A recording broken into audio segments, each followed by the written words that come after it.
말씀은 골로새서 1장 15절에서부터 17절 말씀, 그리고 에레미야 9장 24절 말씀입니다. 설교 제목은 하나님의 그릇에서 하나님의 도구로입니다.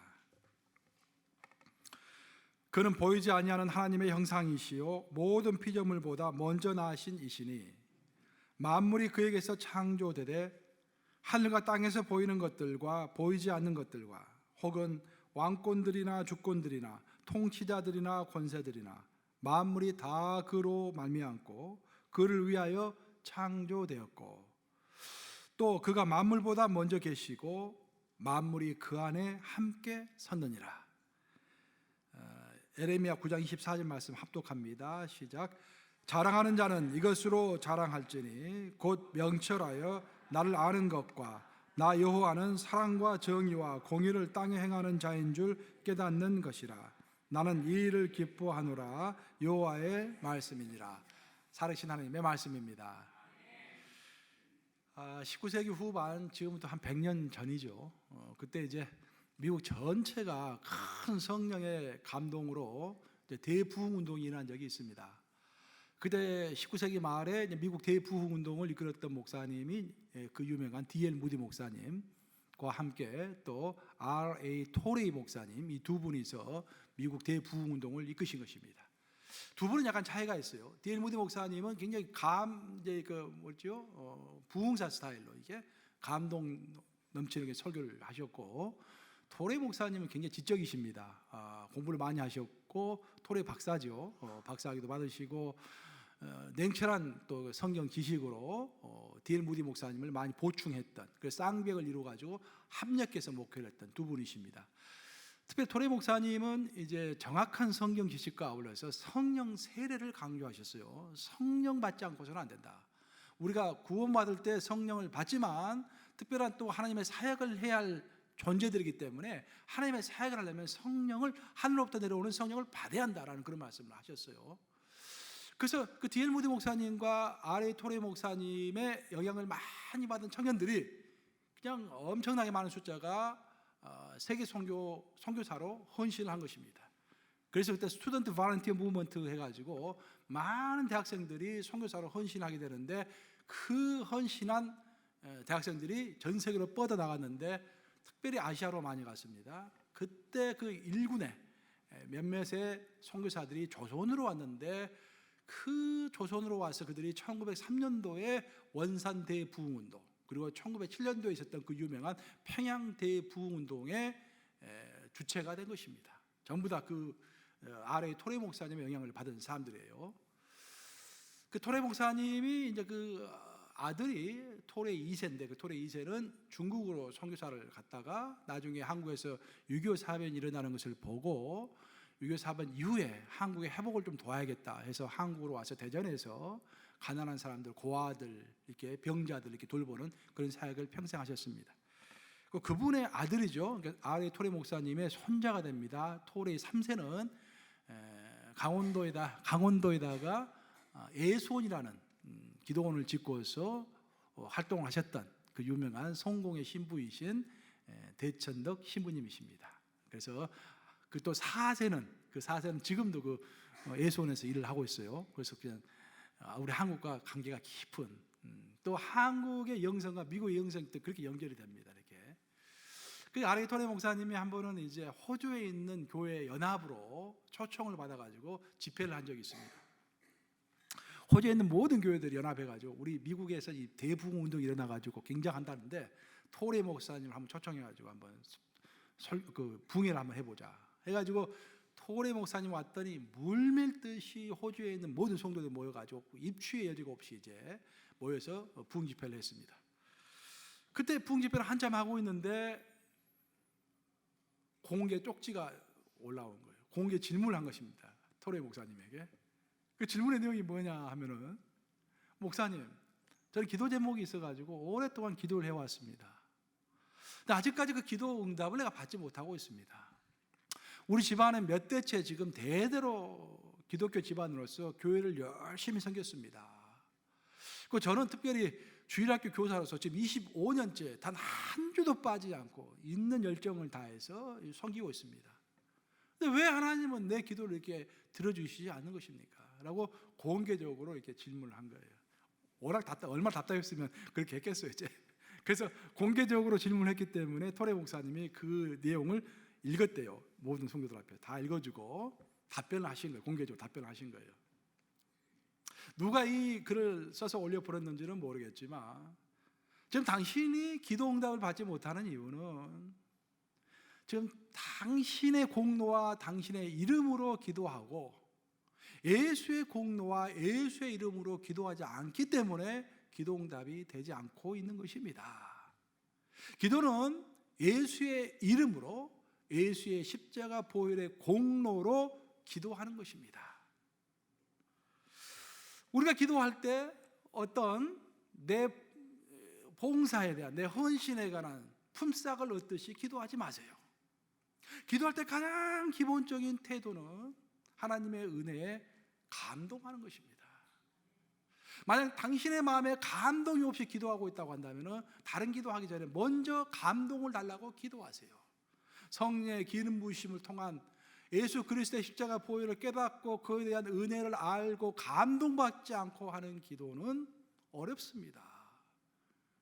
만약 당신이 먼저 감동을 받는다면 또 하나님의 예수의 이름의 공로를 예수님의 공로와 예수님의 이름의 가치를 안다면, 그래서 당신의 태도가 바뀐다면, 당신 위주에서 하나님 위주로 태도가 바뀐다면 그 다음부터는 하나님이 순차적으로 인도하시면서 당신의 기도 응답을 할 것입니다 라고 답변하셨대요. 이 말씀이 여러분에게 은혜가 되기를 주님의 이름으로 축복합니다. 왜 우리의 기도 응답이 되지 않을까요? 여러 가지 이유가 있습니다. 성경이 설명할 때는 하나님의 뜻대로 기도하지 않아서 기도 응답이 되지 않을 수도 있고요, 아직 하나님의 때가 아니기 때문에 하나님께서 응답하지 않을 수도 있고, 여러 가지 사실 해답은 있습니다. 답은 있습니다. 하지만 가장 기본적으로 토레 목사님이 강조하신 것은 뭐냐면 우리의 태도입니다. 태도는 내 공로로 절대로 나아갈 수 없다는 것이죠. 그 하나님의 주신 은혜, 하나님의 그 독생자 예수를 보내셔가지고 고통과 조롱 가운데서 십자가를 지게 하시고 그 은혜 때문에 나 같은 죄인이 하나님의 자녀가 되어서 예수의 이름으로 예수의 공로로 기도할 때, 그런 태도만 가지고 하나님께 나올 때, 그때부터 우리의 기도 응답은 시작된다는 것입니다. 사랑하는 여러분, 우리 신앙생활에서 가장 중요한 것이 무엇일까? 여러 가지가 있을 수 있겠지만 그중 하나가 바로 하나님의 은혜에 대한 감격을 갖는 것입니다. 하나님이 나에게 베풀으신 은혜가 어떤 것인지 먼저 이해해야 되고, 그리고 그 하나님이 나에게 베풀으신 은혜가 얼마나 놀라운 것인지 그 감격할 때, 그때 비로소 이제 흔들리지 않는 신앙이 시작되는 거예요.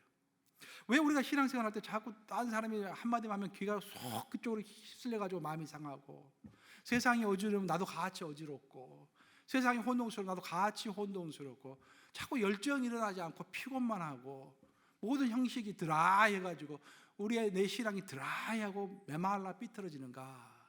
그 이유가 무엇일까? 가장 근본적인 이유는 하나님의 은혜에 충만이 없다라는 것이죠. 하나님의 은혜에 대한 감격이 없다라는 것입니다. 그렇기 때문에 어떤 충성과 헌신, 흔들리지 않는 충성과 헌신이 어려워지는 거예요. 제가 오래전에 스티브 코비 박사님의 그 부인의 이야기를 읽고서 내가 가슴이 터치가 된 적이 있었습니다. 스티브 코비 박사는 여러분 아시다시피 성공하는 사람들의 7가지 습관이라는 그 책 아시죠? 그 책 유명한 책을 써가지고 전 세계적으로 이제 베스트셀러가 된 책이 저자가 됐는데, 스티브 코비 박사님은 오래전에 돌아가셨습니다. 몇 년 전에. 근데 이제 스티브 코비 박사가 한 이야기를 읽어보면 그런 이야기가 나와요. 두 분이서 결혼해가지고 행복한 결혼 생활을 오래 했습니다. 근데 오랫동안 결혼 생활을 하다 보니까 자기 부인의 이상한 행동이 자꾸 눈에 들어오는 거예요.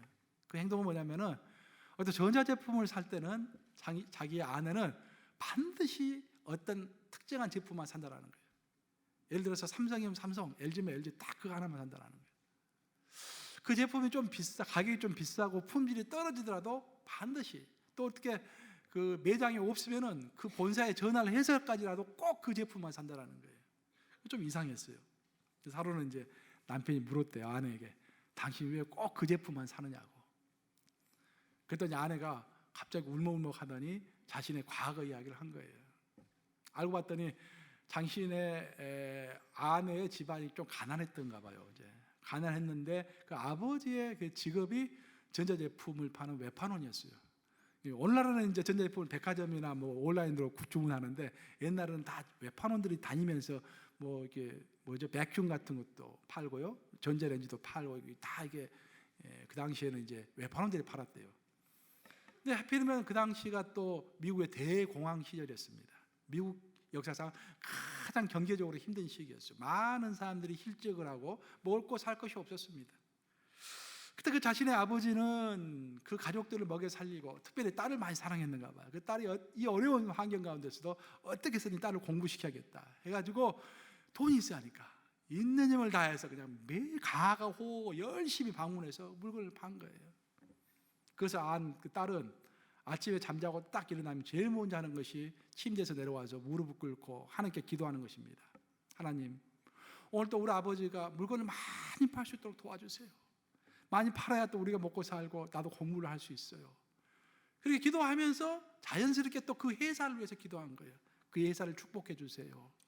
그래서 이 딸 마음속에 이 전자제품 회사는 우리 가족을 먹여 살리고 나를 공부시켜준 은인이다 라는 생각을 마음속에 하게 된 것입니다. 그래서 나중에 이제 다 커가지고 안정적인 생활을 하고 있음에도 불구하고 그 회사를 위해서 계속 기도하는 거예요. 계속 감사하는 마음을 품는 거예요. 그렇기 때문에 물건이 없으면 본사에 전화해서까지라도 그 제품을 구입하고 나이가 벌써 몇십 년이 흘렀음에도 불구하고 계속 그 회사가 잘 되기를 원하고 기도하는 것입니다. 저는 이 글을 읽으면서 우리 인간과 하나님의 사이의 관계도 이와 같아 한다고 저는 생각을 했습니다. 우리가 수많은 수치스러운 죄 가운데서 하나님이 우리를 구원해 주셨잖아요. 사실 여러분 여기 번듯하게 다 옷을 차려입고 여기 앉아 계시지만 여러분 과거를 한 명 한 명 다 털어본다고 한다면 얼마나 추악한 죄들이 많이 있겠습니까? 근데 그러함에도 불구하고 하나님께서 우리를 다 용서해 주신 거예요. 그리고 하나님의 자녀 삼아 주시고 우리에게 영원한 생명을 준 것입니다. 사실 인간은요, 어떤 도움을 받으면은 원래 잊지 못한다고 합니다. 심리학적으로 보면은요, 우리가 어떤 도움을 받으면은 그 절대 잊지 못하고 무의식 중에 그것이 딱 남아 있어가지고 언젠가는 그것을 갚으려고 한다는 거예요.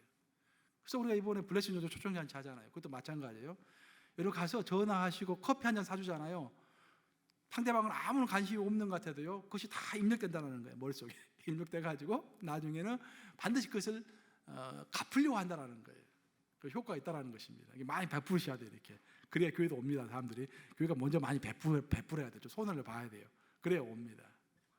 하나님과 우리 사이 인간과 하나님 사이의 관계도 똑같다는 거예요. 하나님이 이렇게 어마어마한 은혜로 우리를 용서하시고 그 추악한 죄를 다 멀리하시고 눈 감아주시고 우리에게 구원을 주셨다는 거예요. 그것을 항상 기억하면서 은혜에 감격하면서 잊지 못하고 마음에 새기는 그런 자세가 있어야 할 줄로 믿습니다. 성경에서 설명이 되는 하나님과 인간의 관계는요, 처음 시작은 하나님이 일방적으로 시작합니다. 우리 감육에서는 prevenient grace, 선제적 은총이라고 하는데 우리가 먼저 하나님을 찾는 것이 아니라 하나님이 우리를 선택하셔가지고 먼저 우리에게 다가오시는 거예요. 우리 인간과 하나님의 관계는 항상 하나님의 일방적인 사랑으로 시작합니다. 하지만 계속 그 관계가 가는 게 아니에요. 처음에는 하나님 우리를 찾아오셔가지고 일방적으로 우리를 사랑하셨지만 나중에는 하나님과 나 사이에 상호적인 관계가 됩니다. 연인 관계가 되는 거예요. 예? 구약을 보면은요, 그 과정이 잘 설명이 되어 있는데 구약에는 하나님이라는 단어가 여러 가지 히브리어로 표현이 됩니다. 그래서 영어를 보시면 우리 한국어 이제 성경을 보면은 전부 하나님이라고 이렇게 똑같이 하나님으로 되어 있잖아요. 여러분들은 이제 영어 성경을 보시면은 어떨 때는 God가 God가 전부 다 대문자로 쓰여져 있는 경우가 있죠. 또 어떨 때는 G만 대문자이고 나중에는 OD는 소문자이고, 어떨 때는 또 LORD, Lord라는 단어가 전부 대문자인 경우가 있고, 어떤 경우는 앞자만 대문자이고 뒷자 LORD는 소문자이고, 다 왜냐하면 언어가 다르기 때문에 언어가. 근데 우리는 이제 그걸 한국어는 표현할 수 없기 때문에 다 하나님으로 이렇게 표현한 거예요. 근데 이제 구약에 나오는 하나님의 이름 중에서 가장 대표적인 이름이 엘로힘이라는 단어하고 야훼라는 두 가지 단어입니다. 창세기 1장 1절, 태초에 하나님이 무엇을? 천지를 창조하시니라. 잠을 자고 있는지 안 자고 있는지 지금 테스트하는 거예요 지금. 태초에 하나님이 천지를 창조하시니라. 아직도 말하지 않으시는 분도 있어. 태초에 하나님이 천지를 창조하시니라 하셨을 때 태초에 하나님이, 거기서 말하는 하나님은 엘로힘이라고 나와 있어요. 엘로힘이 하나님이세요. 엘로힘 하나님은 어떤 하나님이냐? 광대하시고 일방적이고 절대적이고 우리에게 어떤 모든 것 위에 계시는 광대하신 하나님이십니다. 너무 광대해가지고 우리 인간의 곁에 가기도 힘들 정도의 그 하나님이십니다. 그 하나님이 일방적으로 온 우주를 창조하시고 우리에게 일방적으로 인간에게 이 우주를 맡기셨어요. 우리에게. 근데 이 엘로힘의 하나님이 이제 점점 구약이 진행이 되면서 야훼 하나님으로 바뀝니다. 우리 보통 여호와라고 이제 발음을 하죠. 여호와 하나님으로 바뀌어요. 이제 여호와 하나님은 엘로힘의 하나님과 좀 다릅니다. 여호와 하나님은 우리와 함께 인격적인 교제를 나누기를 원하시는 하나님이세요. 그래서 엘로힘의 하나님이 여호와의 하나님으로 바뀌는 거예요. 그래서 우리 인간과 하나님 사이에 어떤 관계가 생기기 때문에 우리가 하나님보다도 더 다른 것을 사랑하면, 다른 사람이든지 물질이든지 다른 것을 더 사랑하면은 하나님께서는 질투하시는 것입니다. 왜? 엘로힘의 하나님은 뭐 질투할 필요가 없죠. 일방적이시니까. 여호와의 하나님은요, 우리와 함께 교제를 나누시는 내 신랑 되시고 또 우리를 친구라고 부르시고 하는 그런 하나님이시기 때문에 질투하시는 하나님이세요. 그래서 모세가 뭐라고 그랬습니까? 너희 하나님은 질투하는 하나님이신즉 너희가 우상 숭배를 멀리하라 라고 모세가 처음부터 끝까지 강조해서 이야기하고 있잖아요. 우리 신앙도 이처럼 엘로힘의 신앙을 지나가는 단계가 있고요, 여호와 하나님의 신앙을 지나가는 단계가 있습니다. 각각 달라요. 우리가 처음에 신앙생활, 예를 들어서 처음에 신앙생활 하면은요, 하나님이 엘로힘의 하나님으로서 일방적으로 모든 사랑을 우리에게 베푸십니다. 저도 보면은 이제 처음에 하나님을 내가 고등학교 2학년 때 부흥 집회를 통해서 큰 은혜 받고 내가 하나님 영접했는데 그때는 모든 게 기도 응답이 돼요. 그냥 기도하지 않아도 마음속으로 생각만 해도 막 기도 응답이 되는 거예요. 또 미국 오기 전에도 그랬어요. 미국 오기 전에도 뭐 기도 많이 하지 않아도 막 응답이 막 팍팍 되는 거예요. 막 와, 하나님 나를 특별하게 사랑하시는가 보다. 나중에 알고 봤더니 그게 아니야. 다 그래. 뭐 여러분들 보통 이제 하나님의 은혜를 많이 체험하지 못하신 분들은 이만큼 하나님의 응답에도 막 놀래가지고 간증하고 막 그러잖아요. 근데 하나님이 이제 좀 익숙해지면은 원래 하나님 알잖아요. 그래서 큰 은혜가 부어져도 말을 잘 않게 되는 것이죠. 하여튼 그 사람이 말을 않고 있다고 해서 하나님 은혜가 없다라는 그런 말은 아니겠죠. 어찌됐든 그렇게 하다가 우리가 어렸을 때, 영적으로 어렸을 때는 일방적으로 이렇게 베풀어 주십니다. 그러다가 하나님 우리가 성장하기를 원하세요. 성장하기를. 그것을 신학적으로는 성화라고 그러죠. Justification. 우리가 칭의를 받은 다음에는 성화, 예수님의 모습을 닮아가는 성숙한 사람이 되기를 원하는 거예요. 그래서 우리가 적당한 성숙한 사람이 되면은 하나님 우리를 도전하십니다. 얘야, 나랑 이것 좀 하자. 지금 뉴욕이 너무 혼란스럽지 않니? 뉴욕을 나와 함께 바꿔보자. 하면서 하나님의 동행자가 되기를 원하시는 것입니다. 친구라는 의미가 뭡니까? 함께 일을 하는, 함께 같이 가는 동행자 아닙니까? 하나님은 이제 우리가 하나님의 동행자가 되기를 원하시는 거예요. 이렇게 성숙한 하나님의 동반자가 된 사람에게 하나님이 원하시는 것은 응성이나 옹알이가 아닙니다. 우리 어렸을 때는 뭐 부모 앞에서 응석도 부리고 옹알이도 하죠. 이제 근데 성숙한 자가 응석이나 옹알이를 부리면 안 되겠죠. 성숙한 자에게 하나님이 원하시는 것은 뭐냐면 하나님, 첫째로 하나님과 우리 사이의 진실한 관계입니다. 어떤 진실한 대화예요. 그리고 어떤 이제는 성인이니까 신랑 신부로서의 그 뜨거운 사랑, 아가서에 나오는 그런 뜨거운 사랑, 그리고 하나님의 일을 함께하는 그런 동반자, 동행자, 그런 관계를 원하시는 거예요. 그런데 우리 가운데는 아직도 그런 그 하나님 앞에서 옹알이를 하고 그냥 중얼거리는, 하나님의 동행자가 되는 것은 생각지도 못하는 그런 사람들이 많이 있는 것입니다. 제가 자식을 키워봐서 아는데요, 어렸을 때 2살, 3살 때 얼마나 애들이 귀엽습니까? 그렇죠? 아빠 식사해요. 나는 이제 공부하고 있을 때 소재에서 공부하고 있으면 주희가 아장아장 걸어가지고 한 3살 됐나? 와가지고 아빠 식사하세요. 그러면 너무 귀여운 거야. 와라 그래가지고 내 무릎에 앉히고 막 볼로 비비고 뽀뽀하고 막 한참 하다가 이제 밥 먹으러 가잖아요. 2살, 3살 때는 그 옹알이가 귀여운 거예요.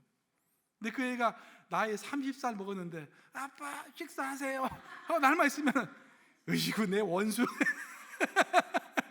완전히 이건 얼마나 힘들어요. 나이 30대고 40대면 이제 내가 의지해야 할 존재가 돼야 하는데 아직도 부모한테 붙어가지고 아빠 식사하고 있으면 얼마나 마음이 애가 탑니까? 그렇지 않겠어요. 이제 하나님도 똑같습니다. 여러분들, 하나님도 처음에 예수님을 영접하고 여러분들이 유아 단계에 있을 때는, 신앙으로 어린아이 단계에 있을 때는 하나님이 모든 것이 귀엽고 하나님이 모든 것을 다 공급해 주시죠.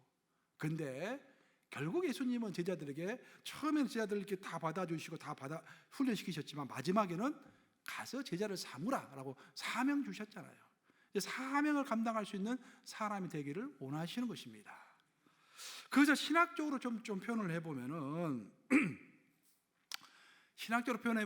우리의 신앙이 자꾸 우리 내면만 들여다보고 내 자신만 들여다보고 내 내면만 가꾸는, 즉 하나님 앞에서 하나님의 그릇이 되기만을 원하는 신앙에 머물러 있으면 안 된다는 거예요.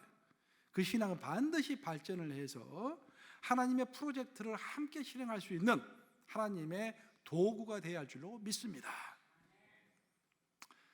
잔 칼빈은 그런 이야기를 했어요. 잔 칼빈을 통해서 이제 쭉 내려오면서 청교도가 생겼고, 그 잔 칼빈의 신학을 리폼드 신학이라고 합니다. 리폼드 theology라고 합니다. 리폼이란 말은 개혁한다는 말이죠. 개혁주의 신학이라고 그래요. 개혁주의 신학. 그 이야기는 뭐냐면은 우리 모든 믿는 자들은 우리가 몸담고 있는 이 가정, 또 이 사회, 이 국가, 이 세계를 있는 그대로 당연한 것처럼 받아들이면 안 된다는 것입니다. 이 세계 시스템, 우리 가정의 시스템, 모든 직장의 시스템은 하나님이 태초에 창조하신 자연 질서의 일부가 아니라 우리 인간이 생각해서 만들어낸 그런 제도입니다. 그리고 인간은 타락한 존재예요. 기본적으로 타락한 존재들이 만든 이런 조직이기 때문에, 이런 시스템이기 때문에 이 시스템은 시간이 가면서 자연스럽게 타락할 수밖에 없다라는 거예요. 그래서 우리 인간은 항상 이 사회 제도와 이 시스템에 관심을 가지고 이것을 계속 개혁해 가야 한다. 그것을 잊지 말라라는 의미에서 신학 자체를 Reformed Theology라고 한 거예요. 개혁 신앙이라고 한 것입니다. 그래서 교단 이름도 Reformed Church, 개혁 교단이라고 하잖아요. 예. 우리 감옥에도 마찬가지예요. 우리 잔 웨슬리가 잔 칼빈보다는 한참 후에 태어났으니까 물론 시기상으로 한참 늦었지만 우리 똑같은 생각을 하고 있습니다. 항상 개혁하는 신앙, 나를 개혁하고 사회를 개혁하고 세상을 개혁해야 한다는 것입니다. 결국 하나님의 사람은 신앙적으로 성장해 가면서 하나님의 그릇으로만 머물러 있는 것이 아니라 하나님의 도구가 되어서 이 세상을 개혁해 가야 할 줄로 믿습니다. 오늘의 본문은 에레미야서 9장 24절 이렇게 말하고 있습니다. 한번 같이 읽어보겠습니다. 본문 9장 24절 시작. 자랑하는 자는 이것으로 자랑할지니 곧 명철하여 나를 아는 것과 나 여호와는 사랑과 정의와 공의를 땅에 행하는 자인 줄 깨닫는 것이라. 나는 이 일을 기뻐하노라. 여호와의 말씀이니라. 하나님께서 에레미야를 불렀어요. 그리고 하나님께서 직접 말씀하십니다. 자, 내가 진짜로 너희들에게 원하는 것은 뭐 많은 것이 아니라 딱 2가지를 원한다라고 말씀하셨어요. 첫 번째 원하는 것은 내가 나를 원하는 것을 원한다. 내가 나를 아는 것을 원한다라고 말씀하셨어요. 여기서 하나님을 안다라는 것은 우리가 큐티하고 우리가 동행하고 또 우리가 제자 훈련 받고 우리가 기도하면서 하나님을 개인적으로 알아가는 그런 단계를 이야기합니다. 즉 하나님의 그릇이 되어가는 것이죠. 그거 원한다고 말씀하셨어요. 아주 중요합니다. 이 출발입니다. 그런데 하나님은 이것만 말씀하신 것이 아니라 이것과 똑같이 대등절로서 또 다른 한 가지를 원한다고 하셨는데 그것은 뭐냐면은 나 여호와는 사랑과 정의와 공의를 땅에 행하는 자인 줄을 깨닫는 것으로 한다라고 말씀하셨어요. 여기서 이제 성경 해석을 잘 하셔야 하는데, 깨닫다라는 단어를 잘 이해하셔야 합니다. 오늘날의 깨닫다라는 단어는요, 머리로 생각하고 지식으로 남는 것을 깨닫는다라고 보통 표현을 하죠. 행동하고는 연결이 되지 않습니다. 근데 구약에서 말하는 깨달으면요, 당연하게 행동하는 것을 포함하는 거예요. 깨달았으면 당연히 행동하는 것. 오늘날은 깨닫고 행동하지 않는 사람이 많기 때문에 또 행동한다는 말을 따로 쓰지만, 구약에서는 그렇지 않습니다. 깨닫는다라는 그 단어 자체가 행동을 포함하는 거예요.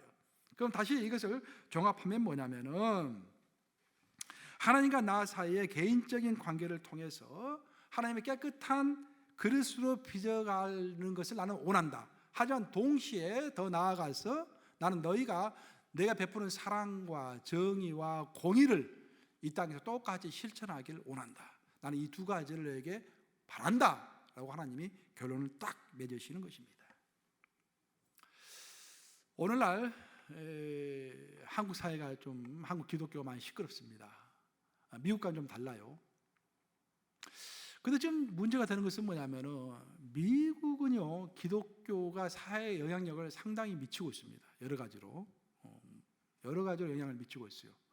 실제로 그래서 기독교인들이 원하는 방향대로 많이 가고 있는 추세입니다. 트럼프 대통령도 기독교의 교회의 말을 절대 무시할 수 없는 그런 구조죠. 레이건 대통령 말할 것도 없고, 부시 두 대통령도 말할 것이 없고, 다 기독교의 힘이 강력히 영향을 미쳤습니다. 근데 한국은 전혀 그렇지 않아요. 한국은 교회에 대해 사회적인 영향력이 거의 제로라고 보시면 될 것 같아요. 오히려 마이너스라고 보시면 될 것 같아요. 사회적 영향력이 전혀 없습니다. 이런 추세로 가면 더더욱 어려워지겠죠. 그럼 왜 그럴까? 왜 이런 현상이 벌어졌을까? 오늘 본문에서 보다시피 우리가 이제까지 하나님을 아는 일, 하나님의 그릇이 되는 일, 그것은 열심히 했어요. 제자훈련도 받고 기도도 하고 24시간 동행도 하고 막 여러 가지를 했습니다. 좋습니다. 근데 거기만 머무는 거예요. 그렇죠? 분명히 하나님은 에레미야를 통해서 너가 나를 알 뿐만 아니라 내가 행했던 사랑과 정의와 공의도 이 땅에 생하기를 원한다 라고 말씀하셨는데, 하나님의 도구가 되어서 그런 일을 하는 것을 우리가 등한시한 것입니다. 그런데 지금 우리 기독교의 대사회적인 영향이 아주 별 영향력이 없어져 버린 거예요. 오늘 본문을 보시면 보다 구체적으로 바울은 이야기하고 있는데, 골로새서 1장 16절과 17절입니다. 한번 같이 읽어보겠습니다. 시작. 만물이 그에게서 창조되되 하늘과 땅에서 보이는 것들과 보이지 않는 것들과 혹은 왕권들이나 주권들이나 통치자들이나 권세들이나 만물이 다 그로 말미암고 그를 위하여 창조되었고, 또한 그가 만물보다 먼저 계시고 만물이 그 안에 함께 섰느니라. 골로새서 1장은 기독론이라고 보통 그러죠. 이제 조직신앙에서 기독론, 그러니까 크리스탈로지, 예수님을 표현하는 가장 중심이 되는 그런 장입니다. 그 중에서도 골로새서 1장 16절과 17절이 중심이죠. 여기서 두 가지가 강조되고 있습니다. 만물이 다 그로 말미암고, 여기서 그는 누굽니까? 예수님. 하나님이 아니라 성부 하나님이 아니라 성자 예수님입니다. 만물이 예수님이 다 모든 것을 창조하고 그를 위하여, 예수님을 위하여 창조되었다라는 거예요. 그리고 또한 그가 만물보다 먼저 계시고 만물이 그 안에 함께 섰느니라. 모든 만물이 그 안에, 예수님 안에 서 있다라는 역사적 표현을 잘 이해하셔야 하는데, 이 말은 무슨 말이냐면은 이 세상에 있는 모든 것이 눈에 보이는 것이나 보이지 않는 것은 정치 시스템이라든지 문화라든지 그 모든 것들이 예수님과 함께 서 있다라는 것 말이에요. 서 있다라는 것은 예수님을 중심으로 체계화되어 있다라는 그런 말입니다. 시스템이라는 단어를 생각하시면 돼요. 체계화되어 있다라는 거예요. 그러니까 모든 문화와 모든 정치 조직과 모든 경제 조직은, 시스템은 그리스도를 위하여 창조되었고 그리스도께 영광 돌리고 그리스도가 원하는 대로 이루어져야 한다, 그런 말입니다. 특히 본문이 강조하는 것은 왕권이든 주권이든 통치자든 권세자이든 이 세상 모든 권세들은 예수님이 원하는 대로 체계를 이루고 예수님이 원하는 대로 일을 해야 한다라고 정확하게 이야기를 하고 있습니다. 근데 문제는 뭐냐면은 이 세상 권세가 계속 타락해 가는 거예요. 그렇죠? 세상에 뭐 조직을 만들어 놓으면, 정치 조직을 한번 만들어 놓으면 그것이 완벽한 조직이면은 뭐 계속 가야 할 텐데, 완벽하지 못하니까 또 바뀌고 또 바뀌고 계속 바뀝니다. 예를 들어 보면은 정치 조직이라는 것도요, 현대 우리가 갖고 있는 정치 조직이라는 게 처음에는 자유주의였죠. 자유주의. 그러니까 우리가 그리스에서 자유주의가 생겼습니다. 모든 사람들이 다 모여가지고 평등하게 일을 진행한 거예요. 그러다 보니까 마음대로 풀어놨더니 빈부격차가 생기면서 어떤 사람 더 많이 권력을 행사하고 어떤 사람 덜 권력을 행사하고 문제가 생긴 거예요. 그래서 민주정이라는 것이 생긴 거예요. 민주적으로 다 우리 투표하자. 그래서 자유주의를 보충하기 위해서 민주적이 생긴 것이죠. 그 민주정도 좀 시간이 지나다 보니까 귀족파하고 평민파하고 나눠져 가지고 자꾸 평민파들이 밀리는 거야. 그래서 우리 공화정 하자. 그래가지고 로마 시대에 와서 귀족들이 모이는 세나터하고 평민들이 모이는 민회 두 개가 생긴 것이죠. 그래서 미국은 그 제도를 그대로, 로마 제도를 그대로 받아들여 가지고 상원과 하원이 생긴 거 아니겠습니까? 정리를 하면은 처음에는 자유주의인데 나중에는 민주적으로, 나중에는 공화정으로. 그래서 우리는 그 통 묶어가지고 자유민주공화국이라고 하잖아요. 이런 이야기를 내가 들은 이유는 뭐냐면은 인간에 맞는 제도가, 완벽한 제도가 하나도 있을 수 없다라는 것입니다. 그 시간이 지나면서 타락하니까 그 타락한 제도를 하나님이 원하시는 방향대로, 성경에 나오는 방향대로 바꿔야 한다라는 의미에서 사도 바울이 골로새서를 통하여서 모든 세계의 체제는 예수님 안에, 예수님이 원하는 대로 함께 서야 한다라고 우리에게 가르쳐 주신 것입니다. 이제 말씀 마무리합니다. 결국 제가 여러분들에게 오늘 드리고자 하는 말씀은, 이 신앙이라는 것은 이 균형을 이루어야 한다, 그런 말입니다. 우리가 하나님의 그릇이 되는 것으로 출발했지만 거기서 머물면 안 되고 이 세상에 관심을 갖는 하나님의 도구가 되어야 합니다.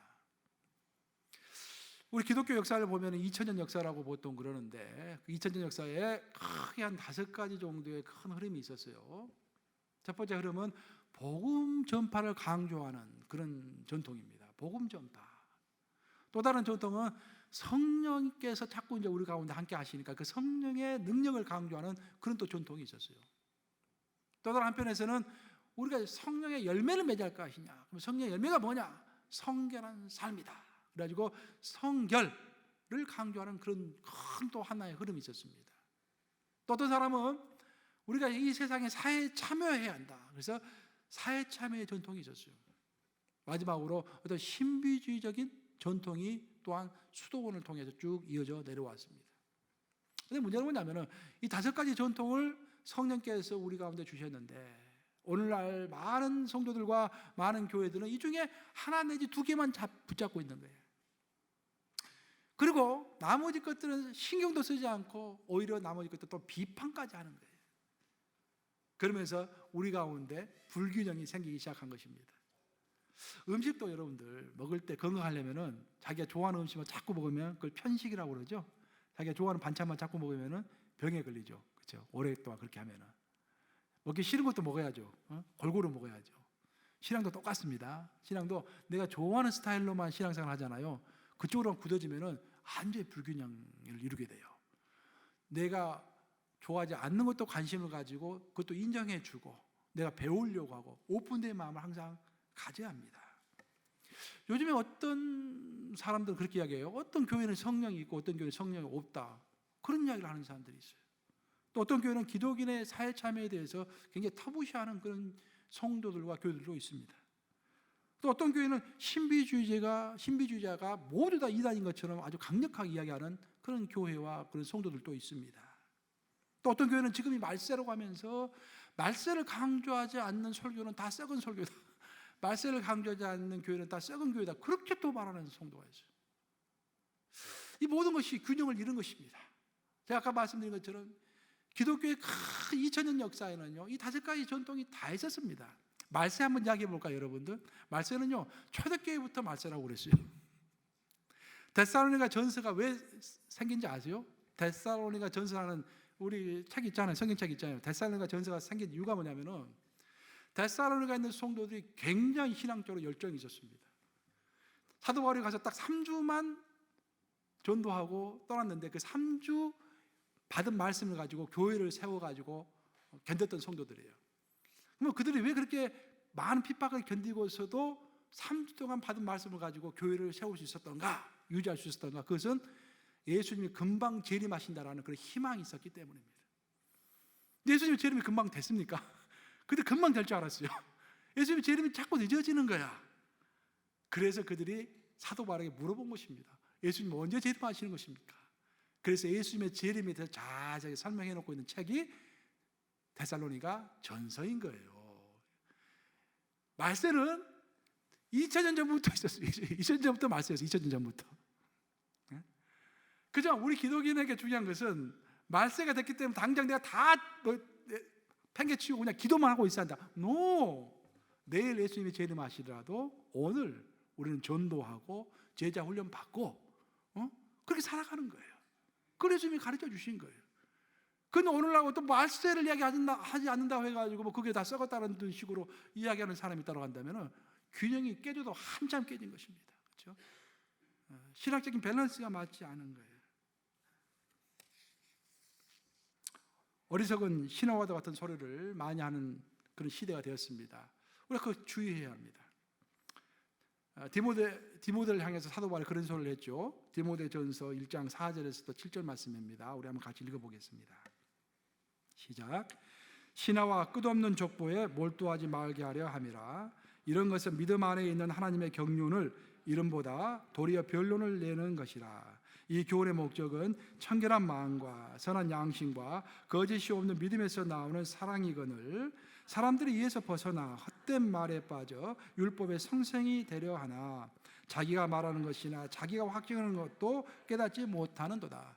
제가 목사로서 가장 조심하는 게 바로 제일 마지막 말씀이에요. 자기가 말하는 것이나 자기가 확증하는 것도 깨닫지 못하는도다. 우리가 자기도 확증하지 못하면서 자신 있게 사람들 앞에서 할 수 있다라는 그런 말입니다. 그래 겸손해야 돼요. 성경을 알면 알수록 저는 지금도 뭐 제 개인적인 이야기가 좀 미안하지만 지금도 저는 제 고등학교 3학년 같아요. 대입을 앞둔 고등학교 3학년 같아요. 지금도 항상 시간만 있으면 이제 열심히 성경 읽고요 공부합니다. 지금도 계속 공부해요. 어제도 밤늦게까지 공부하느라고 아침도 늦게 일어났는데 일부 사장한테 기도해 줘야 하는데 좀 늦었어요 제가 아침에. 지금도 계속 공부해요. 또 그렇게 갈급하게 소망을 가지고 기도합니다. 근데 하면 할수록 느끼는 것은 뭐냐면은 하나님의 세계는 너무 크다라는 거예요. 그러니까 어거스틴이 그런 말을 했잖아요. 하나님의 은혜를 표현할 때 하나님의 은혜는 대서양의 바다와도 같다. 대서양의 바다가 얼마나 넓습니까? 근데 그 대서양의 바다 가운데서 내가 아는 하나님에 관한 지식은 이 컵의 물과 같다. 대서양의 그 큰 대양에 물이 있는데 그 중에서 나는 기껏해야 한 컵을 떠서 지식을 가지고 있는 거예요. 하나님에 관한 지식을 가지고 있는 거예요. 그러니까 나는 겸손할 수밖에 없다라고 누가 이야기했다? 어거스틴은 우리의 기독교의 신학의 초석을 닦으신 분 아닙니까? 그렇죠? 그분이 그렇게 말했다고 한다면 우리는 또 얼마나 겸손해야겠습니까? 하나님 앞에서. 그렇죠? 이제 말씀을 종합합니다. 우리는 헛된 말과 헛된 변론에 빠지지 않아야 합니다. 그런 것으로부터 빠져나와서 우리가 해야 할 것은 첫째로 해야 할 것은 뭐냐면은 하나님의 그릇으로 만족할 것이 아니라 하나님의 도구가 되어서 이 세상을 개혁하는 자들이 되어야 할 줄로 믿습니다. 왜냐하면 성경이 그렇게 우리에게 가르치고 있기 때문입니다. 이제까지 그것을 제대로 우리가 배우지 못했어요. 두 번째로 우리가 해야 할 것은 뭐냐면은 우리의 신앙은 항상 치우침이 없이 균형을 이루어야 할 줄로 믿습니다. 예수님이 우리에게 당부하신 것들이 성경 보면 많습니다. 근데 예수님이 우리에게 당부하신 것들은요 하나도 빠지지 않고 우리가 다 따라가려고 노력을 해야 돼요. 취사 선택을 하는 것이 아닙니다. 우리 신앙에 어려운 점이 생기는 것은 우리가 그점 가운데 취사 선택을 하려고 하기 때문에 어려움이 생기는 거예요. 어떨 때는 예수님의 말씀이 논리적인 비약인 것 같아요. 이거 말도 안 되는 소리 같아요. 또 A과 D가 다른 것도 같아. 또 이성적으로 잘 이해가 되지 않을 때가 있어. 그럼 그때 우리 어떻게 할까요? 그럼에도 불구하고 순종해야 할 줄로 믿습니다. 일단 순종하고 실천하고 나면은 왜 예수님이 우리에게 그렇게 하라고 했는지 그때 우리가 깨닫게 된다라는 거예요. 그게 예수님의 말씀 아닙니까? 이 말씀 명심하시면서 항상 첫째로 하나님의 그릇에서 하나님의 도구로 나아가는 신앙, 둘째로 개혁하는 균형 잡힌 신앙으로 나아가기를 주님의 이름으로 축복합니다. 기도하시겠습니다.